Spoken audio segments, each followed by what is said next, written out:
मैया हम सब उतारे तेरी आरती। हेलो एवरीवन, जय माता दी। आज की इस वीडियो में हम लोग नवरात्रे की सरल व संपूर्ण पूजा विधि देखने वाले हैं। इस साल 2025 में हमारे नवरात्रे 22 सितंबर से शुरू होंगे। आप घट स्थापना, कलश स्थापना किस समय करेंगे, क्या शुभ मुहूर्त रहेगा, वो भी मैं आपको वीडियो में बताऊंगी। तो वीडियो बिना स्किप करे एंड तक ज़रूर देखिएगा। मैंने यहाँ पे चौकी लगा ली है और लाल रंग का आसन लगा लिया है माता रानी के लिए। अगर आपका मंदिर बड़ा है तो आप अपने घर के मंदिर में भी पूजन कर सकते हैं। अब हम थोड़े से चावल का फूलों का आसन देते हुए माता रानी को विराजमान करेंगे। साथ ही में भगवान गणपति को भी आसन दे के विराजमान करेंगे। कलश स्थापना के लिए आप मिट्टी का या फिर किसी धातु का कलश ले सकते हैं। उसके कंठ पे मोरी बांधेंगे, इस तरह से स्वास्तिक बनाएंगे। उसके बाद इसमें शुद्ध साफ जल डालेंगे, थोड़ा सा गंगा जल डालेंगे और कलश में डालने के लिए हमें चाहिएगी हल्दी की गांठ, सिक्का, सुपारी, इलायची और लौंग। साथ ही में दूर्वा, फूल और थोड़े से चावल डालेंगे। कलश में लगाने के लिए आप आम के या फिर अशोक के पत्ते ले लें, उन पे तिलक कर लें। पानी वाला नारियल लेंगे, उस पे पान का पत्ता रखेंगे, चुन्नी और कलावे से इस तरह से लपेट देंगे। उसके बाद ये हमारा नारियल हम कलश पे रख देंगे।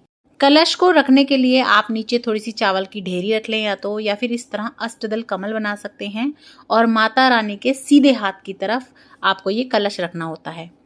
और अगर आप कलश के लिए डिटेल में वीडियो देखना चाहते हैं तो चैनल पे आ चुकी है, आप उसे चेक कर सकते हो। उसमें मैंने डिटेल से बताया है कि आपको क्या करना है, क्या नहीं करना है।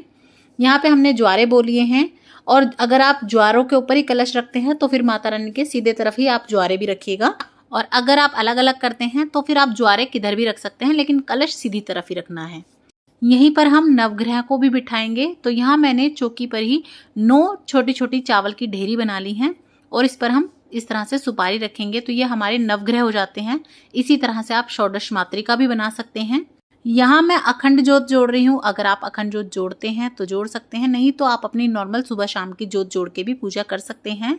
अगर आप अखंड ज्योत तेल से लगाते हैं, सरसों के तेल से, तिल के तेल से, तो वो माता रानी के उल्टे हाथ की तरफ आप रखेंगे। और अगर आप देसी घी की लगाते हैं तो वो माता रानी के आप सीधे हाथ की तरफ रखेंगे।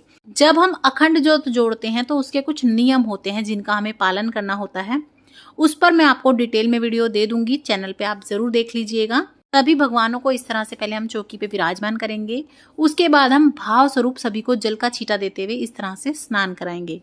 आप चाहें तो माता रानी की मूर्ति को आप पंचामृत से स्नान भी करा सकते हैं। उसके बाद माता रानी का जयकारा बोलते हुए हम अपनी जोत जोड़ेंगे और माता रानी से हाथ जोड़ के विनती करेंगे कि वे हमारी इस पूजा को स्वीकार करें। हम बालक हैं, हम पे अपनी कृपा दृष्टि बनाए रखें और अपना आशीर्वाद दें।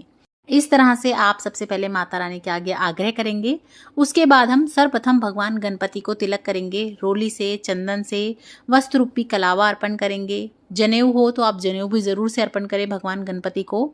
उसके बाद हम भगवान गणपति को कुछ फूल अर्पण कर देंगे। लाल रंग का गुड़हल का फूल मिल जाए तो अति उत्तम, नहीं तो जो आपके पास हो आप वो अर्पण करें। माता रानी को तिलक करेंगे, चुनरी उड़ाएंगे और आप चाहें तो साड़ी बना सकते हैं माता रानी के लिए, लहंगा बना सकते हैं, वो पहना दें, पोशाक बनाई हो तो। फिर हम अपने कलश के ऊपर भी जनेऊ अर्पण करेंगे क्योंकि सभी देवी देवता हमारे कलश में विद्यमान होते हैं। नवग्रहों को अच्छे से हम पूजन करेंगे, उन्हें तिलक करेंगे, वस्त्र रूपी कलावा अर्पण करेंगे। माता रानी को, कलश को, नवग्रह को, सभी को हम फूल अर्पण करेंगे। उसके बाद माता रानी को भोग लगाएंगे। तो मैं यहाँ पंचमेवा का भोग लगा रही हूँ, साथ ही में हम जल का, फलों का भोग लगाएंगे। इसके अलावा नवरात्रि के 9 दिन में माता रानी के 9 विशेष भोग लगाए जाते हैं और वो भी घर के सामान के ही होते हैं, लेकिन हर नवरात्रि का एक अलग विशेष भोग होता है। तो आप चाहें तो वो भोग भी लगा सकते हैं, उसकी वीडियो भी चैनल पे है। सभी का लिंक मैं डिस्क्रिप्शन बॉक्स में डाल दूंगी, आप देख लीजिएगा। भोग लगाने के बाद यहाँ पे मैं माता रानी को इत्र थोड़ा सा अर्पण करूंगी। उसके बाद माता रानी के लिए चुन्नी या साड़ी लेंगे हम और उस पर कुछ सुहाग का सामान आप रख लें। इस तरह से माता रानी को छुआ के आप अपनी चौकी पे ही रख दें। और ये जो है आप अपनी कुल देवी को या किसी कन्या को या किसी सुहागन स्त्री को मंदिर में कहीं भी दान कर सकते हैं। सुहाग का सामान आप जरूर से निकालें, इससे आपके ग्रह नक्षत्र भी बहुत अच्छे होते हैं। धूप दीप दिखा देंगे इस तरह से हम। और पान का भोग माता रानी को बहुत प्रिय होता है, तो आप चाहें तो रोज भी लगा सकते हैं पान का भोग माता रानी को, मीठे पान का। नहीं तो आप शुरू के दिन और आखिरी के दिन लगा दें या बीच में किसी दिन भी लगा सकते हैं। तो मीठा पान मिल जाए तो वो, नहीं तो आप इस तरह से पान का पत्ता लेके उस पे लौंग, इलायची, सुपारी और एक पताशा रख के माता रानी को ये बीड़ा ज़रूर से अर्पण करें। इससे माता रानी अति प्रसन्न होती हैं। उसके बाद यहीं पर बैठकर हम माता रानी का पाठ करेंगे। नवरात्रों में दुर्गा सप्तशती पढ़ने का विशेष महत्व होता है, तो आप यहाँ पे दुर्गा सप्तशती के पाठ कर सकते हैं। माता रानी के 108 नाम का उच्चारण कर सकते हैं। 13 अध्याय होते हैं, आप चाहें तो रोज 13 अध्याय पढ़ लें, या आप 3-4 दिन में 13 अध्याय कंप्लीट कर सकते हैं। या फिर आप ऐसा कर सकते हैं कि आप पहले नवरात्रि से लेके और अष्टमी नवमी जब भी आप पूजन करते हैं तब तक 13 अध्याय संपूर्ण कर लें। और अगर आप जानना चाहते हैं कि पाठ करने का सही तरीका क्या होता है और हमें सप्तशती के साथ साथ और कौन कौन से सूत्र पढ़ने चाहिए, तो मैं उसके लिए भी आपको वीडियो बना के दे दूंगी। आप कमेंट में बता दीजिएगा मेरे को। पाठ करने के बाद आपको हवन करना होता है, तो हो सके तो आप नवरात्रि के 9 दिन ज़रूर छोटा सा हवन तो ज़रूर करें। बड़े स्केल पे कर सकते हैं तो बहुत अच्छी बात है, नहीं तो इस तरह से आप उपला ले लें, कंडा उपला जो बोलते हैं, करसी बोलते हैं, वो ले लें और उसके ऊपर आपको हवन करना है। अगर आप माता रानी के कोई मंत्र जानते हैं तो आप उनसे अच्छे भले प्रकार से हवन कर लें, नहीं तो आप ओम भूर्भुवः स्वः मंत्र की 21 बार, 11 बार, नहीं तो केवल 5 बार आप इस तरह से आहुति दे सकते हैं। और अगर आप मंत्र उच्चारण जानते हैं खूब अच्छे से तो आप अच्छे से हवन कर लें। और अगर आपके पास ये कंडा या उपला वगैरह नहीं है तो आप इसी तरह कपूर पे भी थोड़ा सा हवन ज़रूर करें। तो इस तरह से हम हवन कर लेंगे। और लौंग का जोड़ा आप ज़रूर से चढ़ाएं। जो भी घर में सदस्य हैं, अगर वो पूरी पूजा भी नहीं कर पाते हैं तो इस तरह से लौंग ले लें। 2 जोड़ा ही लिया जाता है और लौंग का जो ऊपर का फूल है ना वो टूटा हुआ नहीं होना चाहिए, और उसे आप इस हवन में, इस जो अग्नि है उसमें डालें, तो ये भी हवन ही माना जाता है। घर के सभी सदस्यों के नाम का भी डाल सकते हैं आप।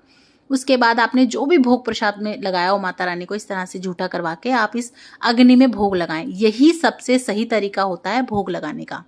भोग लगाने के बाद इस तरह से जल के छींटे ज़रूर से दें आप। इसी से आपका भोग संपूर्ण माना जाता है। माता रानी से इस तरह से हाथ जोड़ के आप निवेदन करें कि वे आएं और अपना भोग स्वीकार करें। जैसा माता रानी ने अपने बच्चों को दिया है, सामर्थ्य दिया है, उसी हिसाब से भोग लगाया है। तो इस तरह से आप भोग लगाने के लिए माता रानी से आग्रह करें।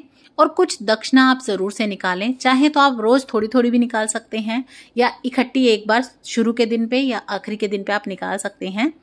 उसके बाद हम प्रेम पूर्वक आरती कर लेंगे। तो आप कपूर आरती कर सकते हैं या दिया लगा सकते हैं। सर्वप्रथम भगवान गणपति की आरती करेंगे हम। उसके बाद माता रानी की आरती कर देंगे। अम्बे तू है जगदम्बे काली वाली कर लें, या और कोई दुर्गा जी की आरती कर लें, बहुत सारी होती हैं। और अपने कलश को, नवग्रह को और अपने ज्वारों को, सभी को आप धूप दीप ज़रूर से दिखाएं। और ज्वारों में थोड़ा थोड़ा सा छींटा आप ज़रूर से दें पानी का।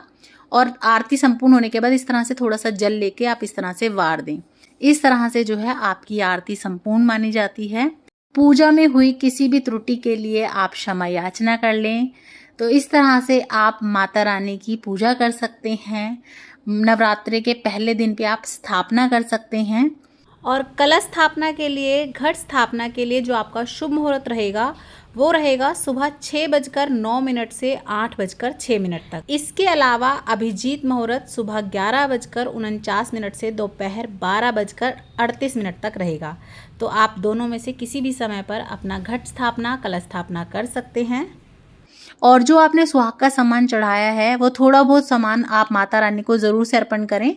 जैसे चूड़ी अगर पहन सकती है आपकी माता रानी तो पहनाएं, मेहंदी में से मेहंदी लगाएं, बिंदी में से बिंदी लगाएं, अच्छे से उनका श्रृंगार करें। तो इस तरह से आप पूजन कर सकते हैं। और भी नवरात्रि से रिलेटेड सभी वीडियोस चैनल पे हैं, उन्हें भी ज़रूर से देखिएगा। सभी का मैं लिंक दे दूँगी डिस्क्रिप्शन बॉक्स में, नहीं तो आप चैनल पर विजिट भी कर सकते हैं। और अगर अभी तक आपने चैनल को सब्सक्राइब नहीं किया है तो प्लीज़ सब्सक्राइब कीजिए, लाइक कीजिए, शेयर करना बिल्कुल ना भूलें। कमेंट बॉक्स में जय माता दी ज़रूर लिखें। जय माता दी।